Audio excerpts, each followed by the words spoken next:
Hi there, this is Rudolph Town. I'm a music critic and journalist based in Shanghai and Beijing, China.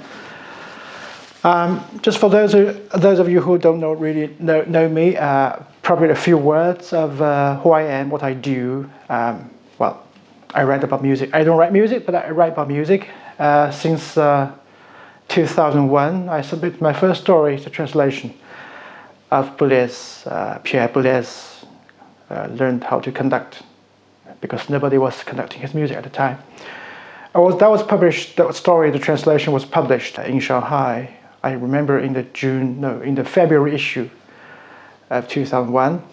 And ever since I started writing about music, I write in both Chinese and English. My Chinese story, they're published on Music Weekly, Music Lover, The Paper, Jiefang Daily, People's Music, sometimes like Noblesse, GQ, that's GQ Men, I think. Well, you name it. Well, in English, you can find my write-ups in Musical America, sometimes in FT Chinese. Oh, sorry, that's Chinese. Not FT, but FT Chinese, to be specific. And then there are sometimes in German. Das Orchester, for example, and I recently submitted my story for Van. It's published on Van, so if you want to read those stories, pay to read them, because they're behind the paywall. Or the free stuffs, I have a blog on Blogspot. Just search Classicom, Klassikom as keyword, and find it. Also, I have my Facebook page. Most of the feeds are public instead of friends only, so you are able to see them, you're able to read them. I also keep my YouTube channel. I'm also on Twitter. So remember the keyword Classicom, not my name, but Classicom. That was the website. I founded in 1999 when I first got started blogging about the music world known to me in Chinese, and then now in English. So today I want to talk about what's the best Chinese opera. Okay, best, that could be debated. Chinese opera, this is such an ambiguity. Chinese opera, what is Chinese opera? Is it like Peking opera, a country opera? This is also kind of opera, right? We have Peking opera, Jingju, country opera, Kunqu. Also in Shanghai, where I was born, I was raised, where I live nowadays, we have Huju, Shanghai local opera or theater or drama. Those are local theaters sung in a specific Chinese way, accompanied sometimes by a local band comprising of music instruments of a Chinese distinction, like two-string Chinese violin called erhu, or drums or percussions. You can only find in China. So those are also addressed as Chinese opera by some Westerners. But what I want to discuss with you, what I want to be specific here in this program is opera composed by Chinese composers or by Western composers, but they tell a story about China. They tell a story about what happened in China in the old ancient times, or what's happening here nowadays in China. Chinese operas, right?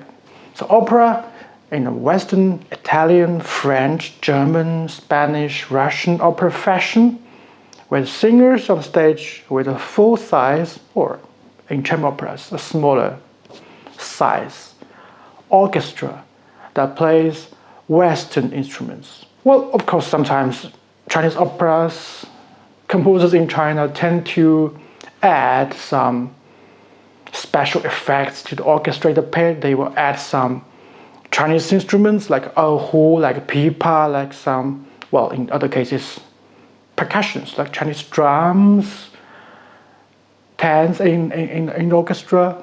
But still, that makes a Western orchestra, but with some additional Chinese instruments. Well, hey, yeah, this is still a Western orchestrated bit, right? So this is exactly what I want to talk about a Chinese opera composed by composers, living composers, or the recent, composers of the past generations, but with singers on the stage, unplugged. They don't need sound enhancement system. There are no microphone attached to them like me here. I have a microphone here. But they don't have microphone. They don't need it because it's opera, right? It's not a musical or a pop singer, pop music, rock band where you need mics, where the sound from the singer has to be amplified in order for people to pick up what an opera performed, particularly in opera theater, opera house. I would say people would expect that the singers are able to project their sound for the people, for the audience at the rear of the theater to hear.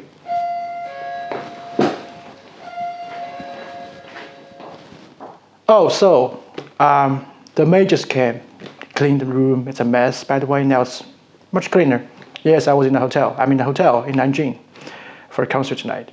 Anyway, where were we? Okay, operas. Yeah, operas, natural acoustics in the opera theater for the people to pick up the sound transmitted by the singers, unplugged, or the orchestra unplugged, well, with some exceptions. For example, if there's a Chinese instrument like erhu in the orchestra, that has to be amplified because that's the nature of some of the Chinese instruments. They have to be amplified in the theater for people to hear, especially when the theater is big, ranging from mid to full-size theater, ranging from probably 600 seats to over 1,000 seats. Then it has to be amplified. So anyway, that said, that's the kind of Chinese opera that I want to discuss, the best Chinese opera. What are they? Well, everybody has your own favorite Chinese opera, right? Best opera. I have my favorite, I have my best one, and you have your favorite, you have your best ones. So that could be debated. And my argument here is that the best opera is not necessarily the most expensive opera, the most costly opera. If I want to name the most costly opera, the most expensive opera, I would definitely recommend Tan Dun's The First Emperor, which was premiered at the Metropolitan Opera in New York, sang by none other than the Placido Domingo as a title role. The first emperor, the Qing dynasty, right? The first emperor of China. Well, that opera was performed, for 2 runs or 3 runs at the Met. Correct me if I'm wrong. And that's it. I heard rumors that there are efforts being spilled to perform it in China. Somebody talked about performing it on the Great Wall, which is quite fitting because, the first emperor built parts of the Great Wall. Not the whole stretch of the Great Wall, but parts of the Great Wall. But the problem is that the parts of the Great Wall he built for like 3,000 years ago is no longer there. For 3,000 years, this is not pyramid, still standing there. The Great Wall built by the first emperor was long gone. And the emperors after Qing, after first emperor, the second emperor, the third emperor, the fourth, and the 100th and 150th emperors, they helped build the Great Wall, maintain the Great Wall. So that's the Great Wall that I am able to see and able to climb nowadays. Not the Qing Great Wall, but probably the Ming Great Wall or the Qing dynasty. The Qing, not the Qing, the Qing. I know it's complicated, it's confusing. Those are 2 dynasties, Qing dynasty and the Qing dynasty. Why you don't sound different? That's fine. Okay, forget about it. Anyway, the first emperor will be definitely on my top list if I want to recommend the most expensive, the costly opera, but not, well, whether it's the best opera ever written by the Chinese composer. Well, by the way, I think Tan Dun is American citizen. Well, anyway, well, that could be debated, right? That could be it's argument. It's a judgment, not a definitive fact. So I would say, well, there are some other nominations. Oh gosh, it's really hot here because I just turned off the aircon because I don't really like the sound of the aircon. It creates some ambience that I don't really want to be picked up in the mic. It's summertime. It's raining today. The temperature is like 30 degrees Celsius, so it's pretty hot outside. I just went out for lunch while the maid is cleaning the room. Well, there are other Chinese operas. For example, there's one, a very good one, but unfortunately I haven't heard of it. I haven't listened to it, to be specific, by German composer Christian Jost. We once met in Shanghai. I also bumped into him in Berlin at the Berlin Philharmonic, in the Berlin Philharmonic Hall, the Berlin Philharmonie. When I was there for the music festival Berlin, I bumped into him. I said, "Hey, Christian," and he said, "Oh, Rudolph." That's small world. Yeah, Christian was in Shanghai. He submitted some work. He was commissioned by the Shanghai Chinese Orchestra for some pieces in China, and that was performed. But then he told me that he has one opera called The Red Lantern. Well, there's a blockbuster here called Red Lantern, The Red Lantern. He has an opera based on that story, Red Lantern. It's a very classic Chinese story. Aside from him, I think Peter Edwards has one opera about China, and there's one particular Scottish or British composer, Judith Whale. Correct me if I'm wrong. Am I pronouncing the name correctly? Judith Whale. She has, well, it's a she, of course. She has written one opera about one night in the Chinese opera. I think so. I sort of remember that when I was writing a story about Chinese opera. Of course, there are many others. Bai Shen, for example, the Chinese composer, has written a series of Chinese composers, including the Red Mansion, Dream of the Red Mansion. I mean, there was a tour of that opera in China a couple of years ago, before the pandemic. And of course, Zhou Long. Well, the name of Zhou Long always appear with his wife, like Zhou Long, Chen Yi, Zhou Long. So it's a couple, I mean, power couple, composer couple. Yeah, we don't find that couple that often, right? Composer couple, both husband and wife, they compose a lot. Sometimes they work on the same project, but most of the time they compose for different, they have all their own pieces. So that piece was by Zhou Long, I'm pretty sure. It's not by Chen Yi, by Zhou Long. His name appears on the front page of the score. His name appears on the winning list of the Pulitzer Music Prize. The White Snake, Madam White Snake. It was jointly commissioned by, I think, Boston Opera and the Beijing Music Festival. It was premiered in China during the BMF a couple of years ago and went on to win the Pulitzer Music Prize. Well, that potentially makes opera the best Chinese opera, right? Okay. Yeah, okay. But I have my nominations. I have nominations. Well, last week, on June 15th, I traveled to Beijing from Shanghai by taking a overnight train, sleeping in a gouchette, in 4 gouchettes to a room. And I went to Beijing to listen to an opera called The Savage Land. It's by Jing Xiang, who died, unfortunately, in 2015 at 80. And before he died, he was a faculty member of the China Conservatory of Music in Beijing, and he teaches composition there till he died. He joined the faculty, by the way, in 1985. And shortly after he joined, he could deliver this opera, The Savage Land. It's a very strong, very dark opera about the truth of humanity, about the ugliness of humanity. Well, you don't see that kind of opera, you don't see that kind of nature quality in most of the Chinese operas that are performed right now on the stages in China. Over there, just on my left shoulder, there was this huge, gigantic arts complex called the Jiangsu Performing Arts Center. I was told it's the biggest performing arts complex in China, also in Asia. I think it's half the size of the Central Park. Can you imagine? Almost half the size of the Central Park, standing there with 7,000 seats across 6 halls. It's huge. I mean, are there so many people here to fill in the hall? I don't know. I'll find out tonight, by the way. Anyway, which has nothing to do with this program, this episode.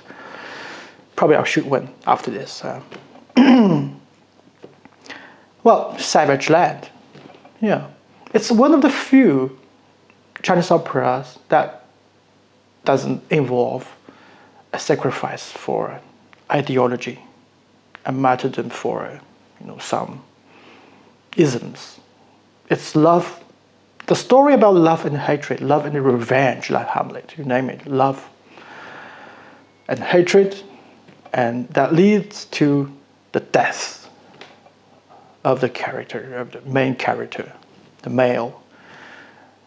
The woman he loves escaped, bearing his child. And last thing, his last words, bear this son, bear this child, better be a son, so he can revenge for me. So that's the kind of opera premiered in 1987 by the CNO-DDT, the China National Opera and Dance Drama Theatre, in July 1987. And afterwards, to me, that's it. It was revived for several times. Probably in 2015 or 2016, when Jin Xiang died, some young fellas in Shenzhen had the Dutch courage, to put it up. They financed the production by themselves. They invited Hu Yongyan, by the way, a Yale graduate, to conduct the production with orchestra from the Shenzhen Grand Theatre in the pit. It was a shabby, simple production, but still I was so touched by the generosity and the sincerity of the singers, particularly Liu Yuequan. He was, I think he sang the second supporting male character in the opera. Wonderful tenor, French trained. Now he teaches in Beijing. Aside from that, I'm not aware of any other productions of this opera. It seems like there's only 1 or 2 runs of this performance, and there's only 1 or 2 productions dating back to the 1987 original production until, well, as I'm aware of, last week in Beijing, when it was produced by the China Conservatory of Music in a stage direction by Chen Wei. And down the pit, it was Li Xingcao who conducted the conservatory's orchestra, and of course chorus and solists. They all came from the conservatory. It was really a very savage moment, full of raging, blooding, and vengeance melodies. Yeah, the best Chinese opera, according to me, would be, I would say, The Savage Land. It's the second time I ever heard this music. It only confirmed my judgment that this could be the best one. Why? Because it explores the human nature, explores the true side of humanity, explores love from salvation. The music is so straightforward. The music is so... I appreciate the range of dynamics in the music. Also the way how economic Jin Xiang uses the instruments in his instrumentation. Very simple but effective orchestration from the orchestra. And there's a burst of affection when Jinzi, the female character, discovered that the man she loves returned from, he escaped from prison. And the reunion duet is so powerful, it's so Literally, I have my goosebumps every time I listen to the music. Well, twice actually. Every time, twice. I only listen to the opera live twice in my life. I only look forward to listening to it more often in China on the stages. Let's say there will be other future productions to be staged of this production by the China Conservatory of Music in Beijing. Let's hope so. I really look forward to that, but we don't know, right? I don't know. Because I think this kind of idea behind opera has fallen out of favor from here, from this corner of the world. That's a problem. Well, I shot some test video footages with the camcorder I recently purchased during the dress rehearsal, during the acoustic test, during some patch-up work of the opera, which is staged at the China National Opera House in Beijing. So please enjoy, please sit back with a glass of ice cold beer and enjoy the rest of the show, where I'm going to attach a full-length video that I took of the opera, the full-length opera. Well, there was intermission, but then I was talking about the full length, the first half and the second half, full length, with my